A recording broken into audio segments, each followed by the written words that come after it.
Pendant le premier confinement, avec d'autres étudiants, on avait un projet, un projet étudiant. On devait inventer une initiative solidaire qui n'était pas réalisée réellement, mais simplement dans le cadre des cours. Et on a inventé un abri qui sauve des vies et on s'est dit mais c'est quelque chose qui a un réel besoin en fait de pouvoir héberger des victimes de violences conjugales et intrafamiliales. Et donc on a décidé de se lancer dans l'aventure et de créer une association. Donc pendant le premier confinement, on a fait quelques hébergements d'urgence à notre petit niveau et ça a pris de l'ampleur et en novembre 2020, on s'est réellement structuré. On a créé une association entre-temps et on s'est réellement structuré avec des bénévoles qui avaient plein de compétences. Et donc c'est une association qui fonctionne depuis un peu moins de 2 ans.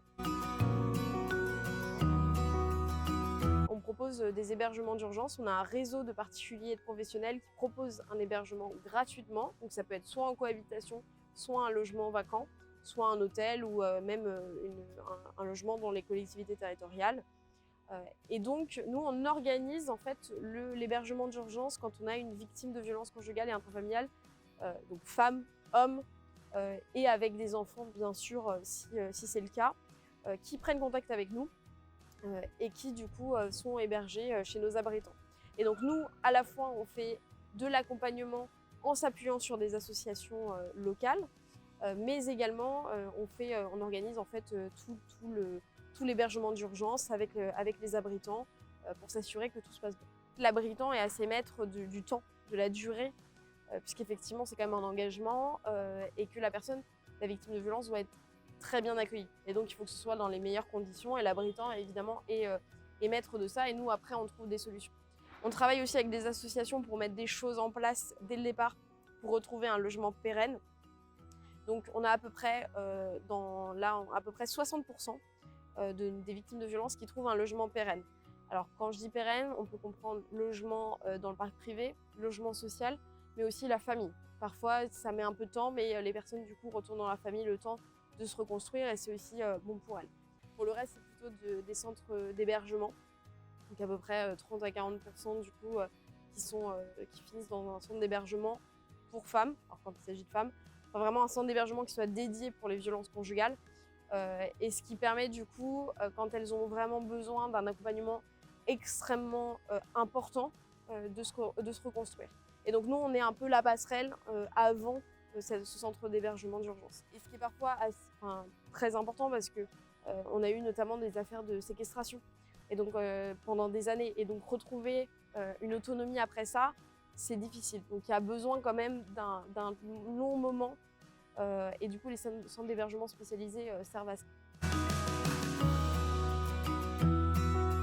Un abri de sauve des vies, c'est dans toute la France métropolitaine. On va aussi créer une antenne en Guyane et puis petit à petit dans les Outre-mer.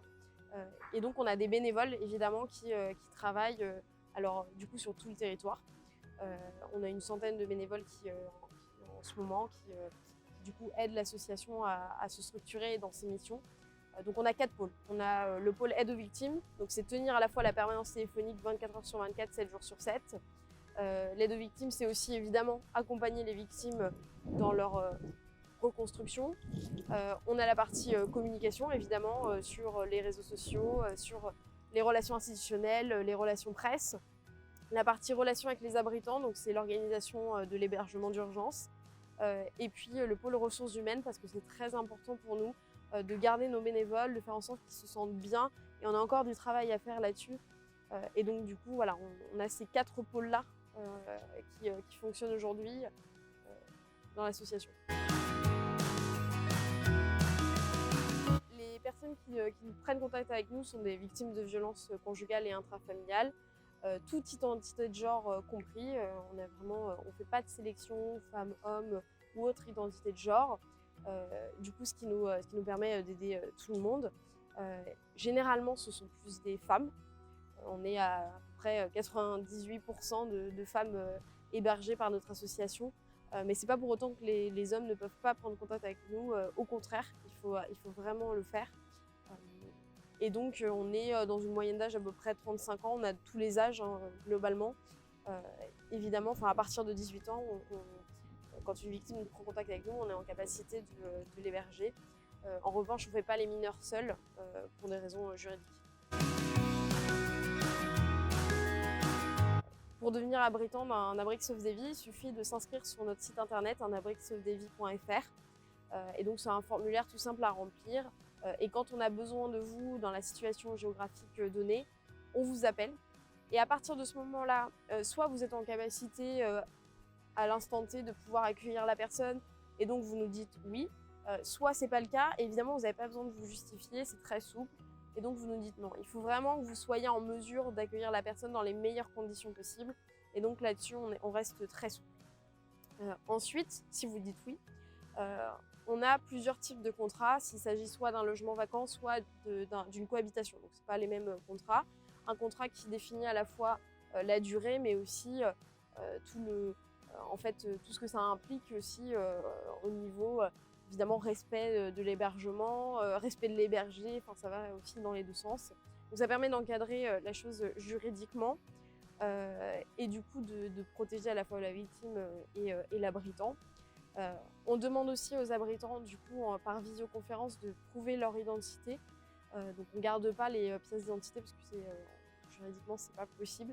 Aujourd'hui on n'est pas en capacité d'avoir une base de données assez sécurisée pour garder les cartes d'identité. Donc demande en visioconférence simplement de nous montrer votre carte d'identité, nous faire un petit tour du logement si c'est possible.